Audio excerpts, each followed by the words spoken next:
we're getting wet. Yeah, okay, let's let's move it. What a day to choose to go on a tour. Right? Oh, well, we'll make the best of it. Sounds like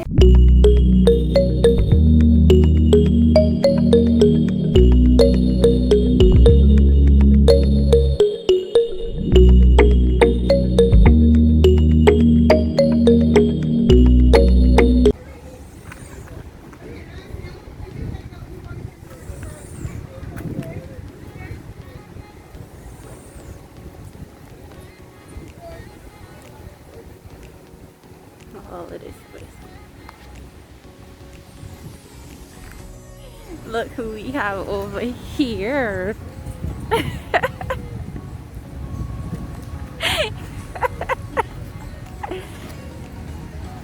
Oh, this is how's it going? good. Hi guys. So I Good. haven't seen Travis since my birthday. And we're going on a little adventure today, right Travis? Oh yeah. You want to tell them what we'll be doing today? We're gonna be eating us some food. That's what we're gonna be doing today. Yeah, we're going on a Bridgetown food tour. Asian food tour. Yes guys, so stay tuned. We are going to have one for food. I'm not sure what we'll be eating. I don't know either. Yeah, Probably putting in sauce because it's Saturday, but Yeah, but we're looking forward to have a grand Saturday, and it's been a long time since I've done a tour adventure vlog, and everybody's been saying, oh Jules, when we're gonna see you again? It's been so long. Yeah guys, out today. Now you people asked for it, now you're gonna get it. You guys are getting it today. So I don't know if you guys realize where we are. You want to tell them where we're there today? We are in Independence Square, like one of the main landmarks in town. Over Yes. there's the Errol Barrow statue, the country's first prime minister. That's like Independence Bridge, another landmark. Now right over there's this Colonial building. Him know Barbados good knowing guys. So I've done a video about this square already, Independence Square. If you guys are familiar with Mr. Errol Barrow there, cause me showing already. So yes guys, stay tuned. We'll be going on an adventure today. I'm so excited, Travis. Adventure! Lickrish. We mean a bit greedy. There's a love of food, and you definitely don't discriminate on the food. Right, Jules? Yeah. Sounds like me. No. Here on the island, we like a lot of starchy provisions. We like the yams, the cassavas, the sweet potatoes. We love a lot of meats, and we like the food very well seasoned. We like the herbs and the spices in the food. So today you're gonna be eating like a Bajan. Oh yeah. Eating like a loaf. Yes. So don't feel away. A lot of people, the women have their nice little bags, and they have no choices. Like, hold this for me, because You can put this in we're your here. We're going to be going through the streets of Bridgetown. So it's going to be a very leisurely, and we have the environment. Everything is cooperating with us. Nice cool breezes. So you're going to be getting a little history, but most importantly, you can be getting some very delicious Bajan food. So we're going to be starting here. This is called Independence Square. So I'm going to give you a little history on Barbados, how we got our name, and how Bridgetown got its name. Just a little history. And as we walk through the city, I'll be highlighting some historical landmarks. We have at least 2 here in the city. That will just to give you a little history of it. Not going to bore you, but you know, to just keep it interesting as we munch along. So Barbados, we were once known as Little England. Yes, Little England, because in the 17th century, Barbados was one of the richest British colonies, and they got this here from slavery. So it has been one of the only Caribbean countries to never have changed hands. So it was British until we gained our independence. So Barbados, we were a British colony from about 1625 to 1966 when we gained our independence. But it was the Portuguese who named the island. They called the island Os Barbados, which means bearded ones. And that is because we had many bearded fig trees. So these are, I don't know if you've seen them on your tours, if you've done another tour, but you have these very long aerial roots. that hung from the trees, and then they're rooted Oh, yeah. in the You seen earth. it? And because of that, they thought that they resembled bearded men. So, but the very first settlers, the original settlers, were the Amerindians, the Arawaks, and the Caribs. But the Portuguese were the first Europeans. The English, they discovered the island quite by accident. So there was an English sea captain by the name of John Powell. He was sailing back to England from Brazil, but there were these gale force winds, and they blew the ship off course. And he discovered the west coast of the island. So he landed on the west coast, which they call Jamestown. But that is what we know as Whole Town right now. So when he discovered that side of the island, he found the island to be uninhabited, except for a few pigs that was left on the island by the Portuguese. So you will find that Barbadian food They right make now pudding and soup. has a lot of influences. It has the influences of the Amerindians, because even although there were no Amerindians on the island, when the British discovered them, when the British then were, they started the slave trade.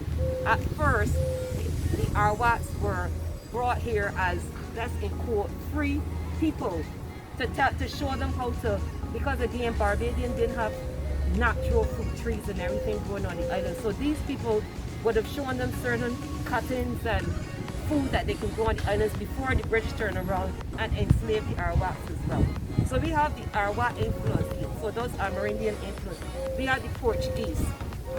You will see certain things like cassava corn and everything. Of course, we have the Africans.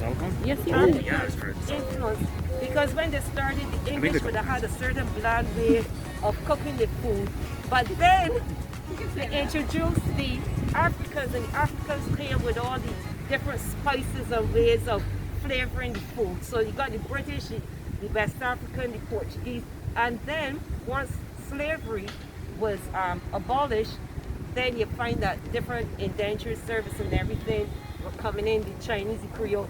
So Barbados, we don't have like how some of the islands will have a certain distinct way and flavor of the food. We have a bit of everything, a bit of all the influences in there. Yeah. So when I'm getting back now to the story of when they discovered the island. The first settlers would have planted crops that are still enjoyed and eaten today. That is the yams, the cassavas, the sweet potatoes, a lot of the ground provisions are what we eat. They also planted plantain, but they had two main crops, which was cotton and tobacco at that time. And it did pretty okay for a while, but they couldn't compete with competition and so forth. And that is where the idea of the slave trade came up. They came up with that idea. Because first of all, they figured that the indentured servants, they can toil in this kind of heat and everything. Not only that, but with indentured servants, you had to pay them at the end of their servitude. They were paid like a $10 pound or given some land. So obviously, when they study, we go and get some slaves. We don't have to pay them, and it was an easier route, closer from West Africa to Barbados than it was to get them from Europe. So thus, that's how the slave trade, because the first owner of the island, he was a Sir William Corton. So he was the employer of James Powell, that's the captain. And he had a very good system. The people are here, they're on the West Coast, they settle, they planting their crops, they live in comfortably. He had a good system where he protected them from any Spanish invasion, because the Spanish was still doing a lot of slave trading at that time and so forth. Regular supplies, and the island became a success.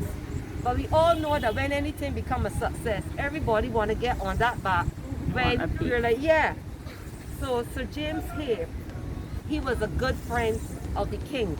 And when he heard about the success of the island, he went behind Sir William Corton's back and persuaded his friend the king, give me ownership, transfer the ownership of the island to me, which the king did.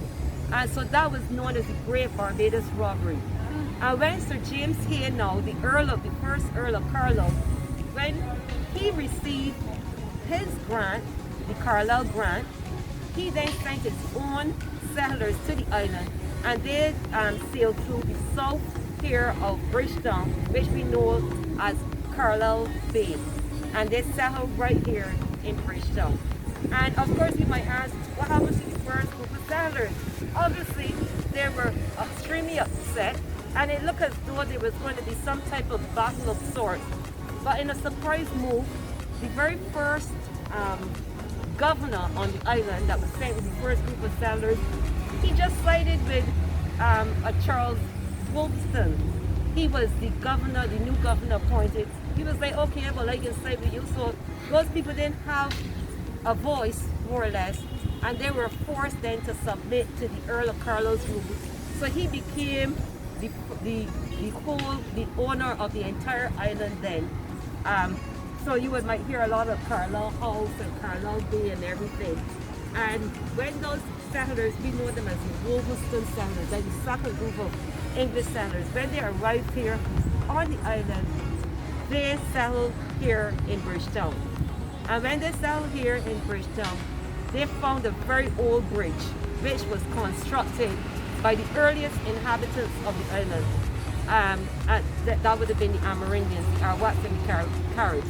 And it is because of that they named Bridgetown Indian Bridge. So that was the original name of, and many bridges don't know that, but you take things forget. So Indian Bridge it got that first name before being named the town of St. Michael, and then finally getting its permanent name of Bridgetown. As I said, a little history. God's going up on me. So this is, right now, as I said, we are in Independence Square. Now this was always called Independence Square, but it was never well represented. It was a car park. So in 2007, they transformed this area into this recreational area, and we will have political meetings and concerts and so forth in this square. But most importantly, when this square was revamped, there was this unveiling of Errol Barrow. So if you look behind you, Errol Barrow, he was the first Prime Minister of Barbados, and he was also known as the father of independence. And this was because he was basically a veteran, Royal Air Force. He returned home after his education and he became a member of Parliament. But remember, Barbados was a British colony at that time, and the Barbados Labour Party, which was the only political party of that time, they staunchly supported the British. So they were very happy with the status quo. They had no intentions of changing, but he was a reformer. So what he did is that he left that party and he formed his own party, the Democratic Labour Party. So up to today, we still only have two political parties, that is the Barbados Labour Party and the Democratic Labour Party. So he formed that party in 1958, and in 1961, he became premier of the island when it was still under British rule. But he negotiated with the British Crown during that time over the next 5 years. And in 1966, on the 30th of November, 1966, we gained our independence. And that is why we know him as the father of independence. So his most notable work is that he introduced free education for all Barbadian school children. And anybody, especially I love to tell my tourists this, because people come here to the island and they say, well, it's a little bit pricey, how do you all live? We don't pay for any education from primary straight through to tertiary. We have a University of the West Indies. Now we still have private institutions, private colleges, and so forth. But you can go to the University of the West Indies. You do not have to pay, other than some petty fees. There's no money. So we come out without student debt. He was also instrumental in the National Insurance and Social Security scheme. So we do not pay for health either. So medical is free. I mean, again, you have private clinics and hospitals, and people have their insurances for those who can afford. But a lot of people on the island, they do not pay. There's a 24-hour polyclinic. A few polyclinics are 24-hour, but they're polyclinics set up all through the island. where we go, and we have a national drug service where you pay very little to none for your medication as well. And it's a good medical service? Yes. When are they gonna make Antonia a statue and put it up there? I'm just saying. Oh, okay. Sorry, I'm That's true, that's true. So it's good medical service? Oh, it's fantastic, man. Obviously, if there's a very important surgery that you need to get now, it might be in the best interest to, if you can pay for it. But really and truly, they have, everybody is treated the same. So I can have medical insurance and still go and sit at the polyclinic and get through and get very high quality care. Babies are delivered, many of us are delivered, and your parents didn't have to pay a cent. You're born free and you're hoping, right? Just as, so, guys, we're gonna be moving on. So this is The rain. moving and just pause. Me too. Take it all in. So now we don't bring the umbrella. Oh boy. And it's If raining. push comes to shove, I have some ponchos. What is that? Oh, like a These coat, raincoats. like a raincoat. Oh, The light raincoat. oh. Tour guide comes prepared. Yes, we So have has to those. bill or has us out. So So guys, it's this is actually known raining. as our Constitution River, right, or Carnage. And this whole area, it gets its name from the word careen. So these were the areas where they would be like careening the boats. So that's like turning the boats Should have bring on the it. side so they repaired and painted and scrubbed and all of that. Because if you think back for 17th and 18th century, this port would have been the main port, the Long port, that's the East port. So that's on the other side. But before then, this, if you could just imagine, this would have been the area the merchants would have had their ships. Yeah. Well, serves me right for the train on Like seriously, we should have bring an umbrella. And it was raining It was this raining this morning. morning. Why not think of that? Let's go under the arch. If you go under that arch, Oh my god.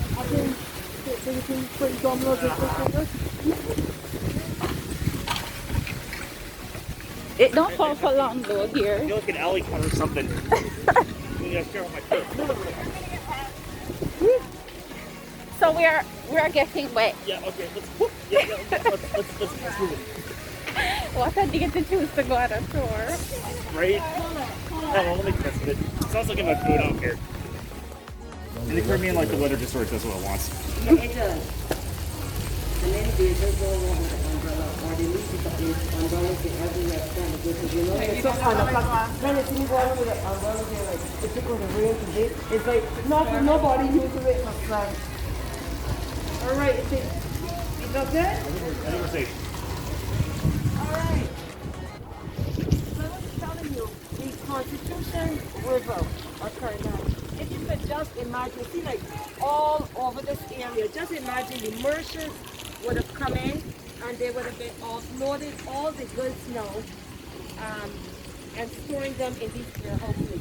So let us look over here. Now these warehouses, you see they have a lot of like souvenir shops, had bars and restaurants and so forth. And everything was on up and up until COVID came. So Barbados hasn't fully like bounced back as yet, but this would have been the storage houses. So when you see the old pictures, it would have been all these ships. Now they have here right now, this is called Chamberlain Bridge. Now this bridge is actually the site of the original bridge that caused the city to be called Indian Bridge. So this is where the first group of settlers or the second group of settlers would have found when they arrived here on the island. The bridge was named after a Joseph Chamberlain. So he was a Secretary of State for the colonies, and he was the financier of that very first bridge. But the bridges here in Barbados, they had turbulent histories, being destroyed many times, floods, hurricanes over the course of years, and it would have been originally a wooden bridge. So we even had the wooden bridge up until they transformed it to this technology where it is now a lift bridge as opposed to a swing bridge. And believe you me, before I did these tours, there was one day I brought some tours here, and I started to see this green wall come on, and I started to get really confused, like, what's going on here? What's going on here? And then it's not used as often as I see in some cities. So it just allows now the bigger ships now to pass from the outer basin into the interbasin of the Colonial. So that other bridge that doesn't raise. That's right. And these bridges are pedestrian. Well, not that's vehicular traffic, but this here has been for many years. This has been just pedestrian. Trying to keep it in force. I think they fear that if too many cars drive over, we'll be in trouble. And if we look back, the bridge that we were standing under, that is the Independence Arch, and this was built in 1987. And it features several national symbols. Like for instance, above the top of the arch, it was above coat of arms. And it would have, for the pad that coat of arms just before which got it, and it was a feather in 1966. So like most British colonies, they carried the coat of arms.